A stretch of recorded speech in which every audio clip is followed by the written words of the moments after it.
J'ajoute qu'en ce qui me concerne, je suis partisan et je reste partisan de la liberté d'expression totale, y compris pour des gens dont on ne partage pas nécessairement les idées. On a tout à fait le droit de ne pas être d'accord avec le professeur Faurisson, avec M. Renoir, avec M. Soral.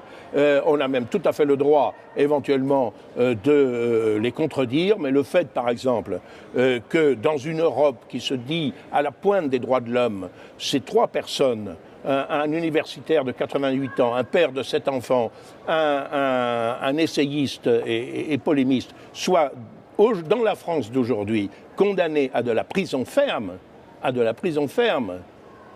et me paraît être un véritable scandale, d'autant plus que ces lois liberticides dont on prétend leur faire application, et en l'occurrence par exemple la loi Guesso, ou ces lois censées réprimer la haine, entre guillemets, sont des lois mémorielles, en réalité totalement contre-productives. Car il est bien évident qu'à partir du moment où une vérité est mal définie d'ailleurs, est assénée, est réprimée, et que le doute ou l'expression d'une contradiction est réprimée par des sanctions pénales, cela suscite évidemment l'interrogation et la suspicion chez des gens qui sont autre chose que des gens que des moutons animés d'un conformisme bêlant.